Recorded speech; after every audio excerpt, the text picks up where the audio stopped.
Merci à chacun de vous de m'accorder ce visage rayonnant, confiant, souriant aussi pour quelques-uns, mais d'autres peuvent faire des efforts maintenant et se sentir pleinement conduits par le bon berger. Les enfants viennent nous donner une bonne résolution pour 2017. J'espère que vous avez pris, dès le début de cette nouvelle année, votre engagement pour le Seigneur. Car 2017, c'est l'année des bonnes recettes. Ce n'est pas juste pour la rime, mais c'est pour trouver dans cette année l'occasion de ne pas juste penser à la gourmandise ou à la gastronomie, mais de réussir sa vie. Une réussite avec Dieu.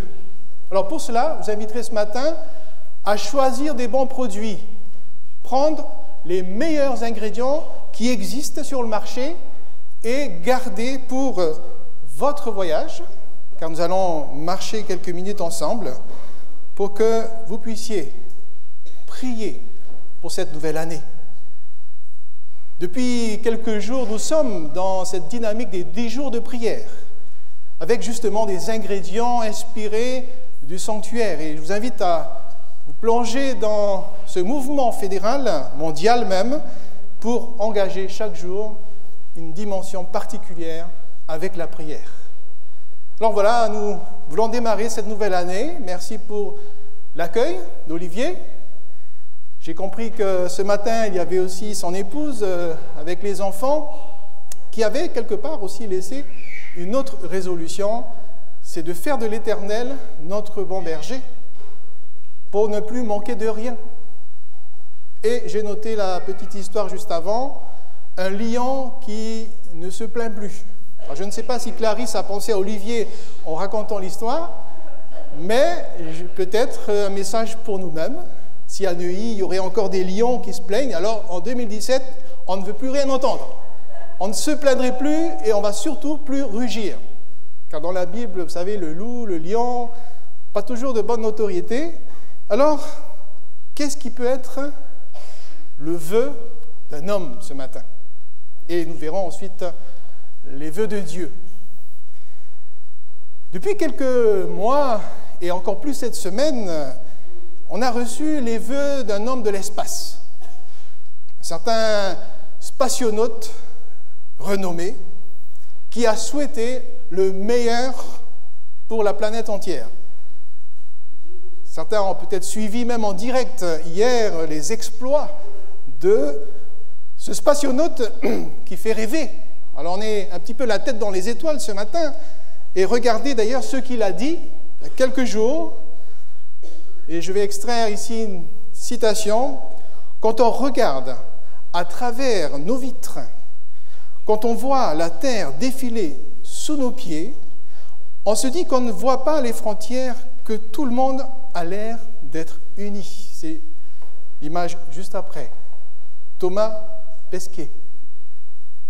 Et vous noterez peut-être sous ses pieds, il y a effectivement le haut de la France. On voit à gauche la région parisienne tout illuminée. À droite, la Belgique et Bruxelles, avec les autoroutes tout autour, qui est aussi assez lumineux. Et juste au-dessus, vous avez noté, c'est Londres, un bout de l'Angleterre, là aussi avec belle carte.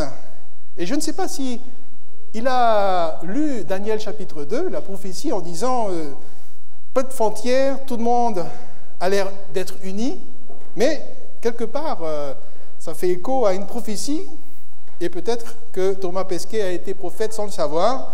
En tout cas, ça a fait écho dans nos cœurs par rapport à cet exploit. Alors, après les vœux de l'homme de l'espace, regardons les vœux du Dieu de l'univers. Il formule pour vous ce matin, frères et sœurs, chers amis, 7 vœux. Il souhaite, non pas juste un monde meilleur, mais il veut tout d'abord faire le vœu de nous aimer d'un amour éternel. C'est son premier vœu. Le deuxième, Dieu a fait le vœu de nous pardonner nos péchés. Le troisième, Dieu a fait le vœu de sauver pour ceux qui viennent à Jésus-Christ. Le quatrième, Dieu a fait le vœu d'œuvrer pour le bien de tous ceux qu'il aime. Ce n'est pas fini. Allons jusqu'au bout. Le 5e vœu, Dieu a promis de riches bénédictions à ceux qui lui font suffisamment confiance pour lui donner leur dîme. Le 6e vœu, Dieu a promis de répondre à ceux qui persévèrent dans la prière. Et enfin, le 7e vœu, le Seigneur a fait le serment de récompenser ses serviteurs fidèles lorsqu'ils entreront dans les demeures éternelles. Acceptez-vous ces 7 vœux de Dieu, le Dieu de l'univers, pour chacun de vous? Alors, il est vrai que parler de vœux en ce mois de janvier, c'est un petit peu la tradition. Mais rompons un petit peu avec ces habitudes. Même quand vous regardez un ciel étoilé et que tout d'un coup, une étoile filante, le réflexe est de dire « faisons un vœu ». Mais c'est quoi un vœu en fait? Si vous deviez donner une définition sérieuse, est-ce un souhait? Un désir exprimé? Une promesse? Ou alors un serment? Une prière? Une obligation? Ou alors une option? Ou alors chaque mot viendrait quelque part définir le vœu ou la bonne résolution que chacun pourrait prendre en ce début d'année. Mais alors, jusqu'à quand? Comment tenir ces vœux plus longtemps? Passer le mois de février, mars, avril, mai, au mois de mai, fais ce qu'il te plaît, on oublie déjà tout. Et je ne dis même pas au mois de septembre. Après l'été, le mois de septembre, il n'y a plus de membres. On oublie tout. On ne sait plus ce qui a été promis à Dieu ou l'engagement qui a été pris à l'Église, car il est parfois difficile de tenir ses promesses. Il était encore plus difficile d'en faire toute la vie. Peut-on prendre une bonne résolution qui dure toute la vie? Donc, 3 questions. Pourquoi est-ce si difficile de tenir ses promesses? Peut-on prendre une résolution qui dure toute la vie? Alors, juste rapidement, qu'est-ce qu'un vœu religieux? Dans le contexte biblique, il y a effectivement des termes précis qui évoquent le mot religieux, ou dans la culture chrétienne. Vous savez que dans les cathédrales, il y a ce qu'on appelle les ex-voto. Ce sont des plaques qui répondent à un vœu. Quand un croyant a fait une prière et qu'il a été exaucé, il est de coutume de mettre une plaque qui est de plus en moins grande d'ailleurs, selon ce que le vœu évoque dans la vie personnelle, et on le voit historiquement depuis des centaines d'années. Il y a aussi le 4e vœu, vous connaissez, dans les monastères. Les religieuses font un vœu, les moines. Mais est-ce là la véritable définition du vœu religieux? Une promesse faite à Dieu en quelque sorte. Alors il nous faut remonter dans l'Ancien Testament, mais rapidement encore, Lévitique et le livre des vœux. Dans le chapitre 27, il y a toute une série de vœux qui est exprimée à l'égard du peuple d'Israël, et chaque enfant du peuple d'Israël pouvait s'engager concrètement par un vœu. Ça pouvait se voir, ce n'était pas que de la théorie, mais il y avait une application pratique du vœu. Alors on parle surtout des offrandes, des sacrifices, mais il y a bien d'autres choses. Dans le Deutéronome, chapitre 23, il y a un vœu, entre guillemets, réglementé. Il faut respecter des règles pour que le vœu soit exprimé. Ce n'est pas juste donc un souhait, une résolution, ça passe par une dimension très concrète.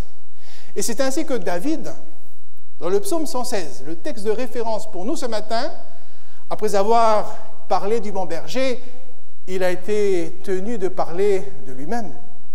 Le psaume 116, c'est David qui s'est acquitté de ses vœux pour être sauvé. Rien que ça. Il a été, à un moment donné de sa vie, conscient qu'il n'a pas tenu ses promesses, mais pire, qu'il a offensé l'Éternel, qu'il a commis le péché le plus grave, si on pourrait encore mettre des échelons au péché. Mais en tout cas, pour lui, il avait besoin de se sentir délivré. Il voulait le vœu par excellence. Et il a exprimé dans ce psaume, que nous ne lirons pas tout entier, ce sentiment d'être délivré. Quel vœu de libération. Et dans le centre du psaume, dans les versets 12 et 14, 12, 13 et 14, il pose cette question: comment rendrai-je au Seigneur tous ses bienfaits? Je lèverai la coupe du salut et j'invoquerai le nom du Seigneur. Je m'acquitterai de mes vœux envers le Seigneur devant tout son peuple. Et pour être sûr de l'avoir bien écrit, il va répéter plus loin, encore une fois, le mot vœu et aussi cette question: comment? Comment m'acquitter de mes vœux? Et on le verra dans la fin du psaume, mais je vous dis rapidement, à la fin, il a été obligé de le faire publiquement. Ce n'était pas un vœu en cachette, pas un vœu devant une étoile filante, tout seul la nuit, mais un vœu public. Un vœu qui se traduit concrètement par un engagement pris devant le peuple. Et il l'a fait pour son bien, pour être libéré du poids qu'il avait dans son cœur, alors que le péché avait été consenti peut-être tout seul du haut de sa fenêtre, mais la réparation de cette faute a été faite devant l'Éternel, mais aussi devant tous. Quelle belle image! Ce n'est pas juste l'image du bon berger qui se promène dans les verts pâturages. C'est un homme qui s'engage pour le Seigneur. Il parle même de sacrifice au verset 17. Ici, David donne une traduction concrète de son vœu. Réfléchissons un instant. Quelle prière pouvait-il exprimer pour que cette théorie, cette idée puisse se traduire dans une action, une résolution qui se traduit en action? Il renoue ainsi avec Dieu par des mots, des paroles, mais aussi des actes. Des paroles et des actes. Nous voyons ici peut-être même ce qui avait donné plus tard des idées à certains d'en faire chaque jour un engagement. Et David renouvelle ses vœux par cet engagement qu'il prend. Alors je vous invite maintenant à réfléchir pour vous-même. Inspirez-vous du témoignage que la parole de Dieu nous laisse ce matin, dans le psaume 116. Est-ce que vous auriez un vœu à formuler? Un auteur disait, Charles Kingsley, « Jour après jour, à part Dieu, tout change. » Alors, je n'aimerais pas que je puisse moi-même m'engager devant Dieu, et un engagement qui ne tient pas même le temps où je prononce ces mots. Car j'aurais peur de manquer à ces engagements. D'ailleurs, le sage Salomon le dit bien. Il a été bien inspiré, c'était le fils du Père. Mieux vaut pour toi de ne pas faire de vœux que d'en faire un sans t'en acquitter. Ça ne peut pas être plus clair. Si nous faisons un vœu, faisons-le sérieusement. Mais de quel vœu s'agit-il pour nous ce matin? Alors, quelques commentaires sur ce passage. Dans le livre Témoignages pour l'Église, volume 1, voici ce que dit Ellen White. Au centre de ce paragraphe, je note: les vœux faits dans ces circonstances sont sacrés, étant les fruits de l'œuvre du Saint-Esprit. Ici, Ellen White commente l'action de l'Église adventiste parmi les pionniers où l'Église devait grandir. Il y avait un développement nécessaire et elle reprend quelque part l'idée du vœu tel qu'il était présent dans l'Ancien Testament, un vœu pratique. Et nous verrons plus loin qu'elle va même parler concrètement d'offrandes faites au Seigneur. Alors, avant d'aller plus loin, permettez-moi maintenant de vous inviter dans ces vœux. Un vœu pour l'Église de Neuilly, pour les églises adventistes de notre fédération. J'ai eu le plaisir de visiter quelques églises ces derniers sabbats. Eh bien, le premier vœu, si vous adhérez, c'est de faire confiance au Seigneur. Alors, on va lister les 4 vœux, que je lirai une première fois. Et si par la suite, vous sentez que vous voulez vous impliquer, on va le lire ensemble. Je fais le vœu de lui faire confiance en tout temps et en toutes circonstances, persuadé qu'il fera ressortir du bien de toutes les situations. Alors, ceux qui veulent prononcer ce vœu avec moi, faites-le oralement, de là où vous êtes. Je fais le vœu de lui faire confiance en tout temps et en toutes circonstances, persuadé qu'il fera ressortir du bien de toutes les situations. Deuxième vœu. N'hésitez pas, un vœu, normalement, ça s'entend. On peut le dire un peu plus fort. Je fais le vœu de prendre davantage en compte la parole de Dieu dans ma vie journalière, de me régaler du pain de vie et de boire à la fontaine d'eau vive en étudiant ma Bible chaque jour. Là, je l'ai lu une première fois. J'ai vu que certains avaient déjà murmuré à la bouche, mais faisons-le ensemble pour ceux qui le souhaitent. Je fais le vœu de prendre davantage en compte la parole de Dieu dans ma vie journalière, de me régaler du pain de vie et de boire à la fontaine d'eau vive en étudiant ma Bible chaque jour. Troisième vœu, je fais le vœu de donner au culte en commun toute sa valeur et d'œuvrer pour mon Église. Toujours pareil, vous êtes d'accord? Ceux qui veulent, je fais le vœu de donner au culte en commun toute sa valeur et d'œuvrer au culte. Plus fort?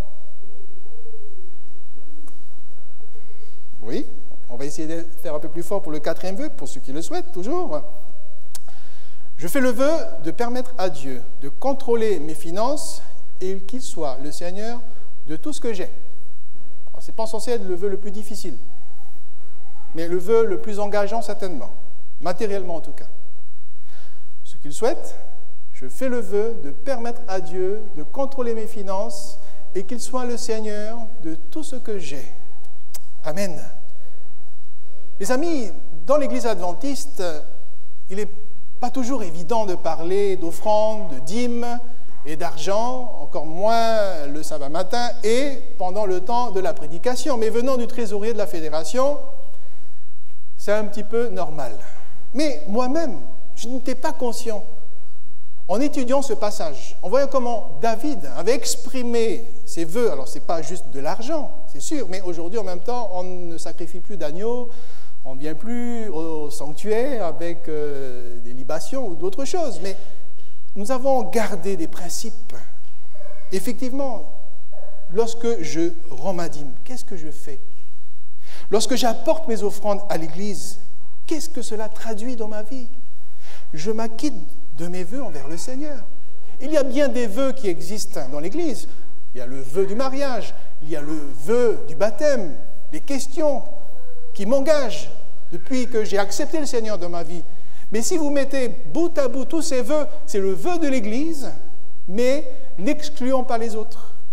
Mettons toutes ces actions dans un seul vœu, d'être au service de notre Seigneur. Et oublions ce billet de 10 €, ce qui est important, c'est ce que le cœur exprime. Et je vous le disais tout à l'heure, dans l'Église adventiste, nous avons mis un accent important sur les sommes d'argent. Mais aujourd'hui, et depuis ces 10 dernières années, avec le département gestion chrétienne de la vie, nous voulons voir la vie globalement. On va, cet après-midi, développer davantage toutes les dimensions de la vie. Et je remercie l'adjoint au département gestion chrétienne de la vie, Jérémy Debord, ici présent, qui pourra cet après-midi développer aussi des cas concrets, comment justement aider chacun de vous dans cette dimension pratique.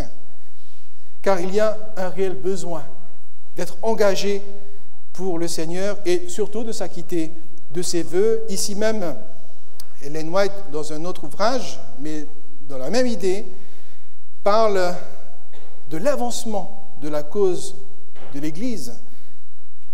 Elle le dit dans le témoignage, volume 1, page 264, « Le Seigneur, dans sa sagesse, fait dépendre l'avancement de sa cause des efforts personnels de son peuple et de ses offrandes volontaires. » Et j'aimerais revenir sur ce que David a expérimenté pour conclure ce matin. Car il y a un réel plaisir, un bonheur de se sentir utile dans l'Église. Et lorsque nous contribuons à cette œuvre qui nous dépasse, quelque part, nous répondons aux vœux du Dieu de l'univers. Dans toute humilité, dans tout ce qui est matériel sur cette planète. Alors que Thomas Pasquet, tout à l'heure, faisait remarquer les pays sans frontières, tout le monde uni, bien, quelque part, David a su renouer aussi à son époque avec ce peuple rassemblé lorsqu'il a pu témoigner de son humilité, un témoignage de sincérité. Et le livre des Chroniques mentionne cette expérience. Le peuple se réjouit de leurs offrandes volontaires, car c'était d'un cœur entier qu'ils s'étaient portés volontaires pour le Seigneur. Le roi David en eut aussi une grande joie. On aurait pu imaginer un peuple soudé, un peuple uni, un peuple dans le bonheur, dans l'espérance. Car dans un autre passage, il parle d'une richesse, un bonheur qui transcende toute chose. Je lis le verset 12 du chapitre 29, « C'est de toi que viennent la richesse et la gloire. C'est toi qui domines sur tout. C'est dans ta main que sont la force et la puissance. Et c'est ta main qui a le pouvoir de rendre grand et fort. » Que vous puissiez trouver pour 2017 votre bonne recette. Et surtout que ce soit une recette qui dure, que ce soit des ingrédients, que ce soit une vie portée par le bonheur, par les richesses, par une abondance, mais surtout un engagement qui a été pris ce matin et qui va durer tout au long de cette année. Bonne année à tous et surtout une bonne santé, en mon nom personnel et aussi au nom de toute l'équipe fédérale. Que Dieu vous bénisse. Amen.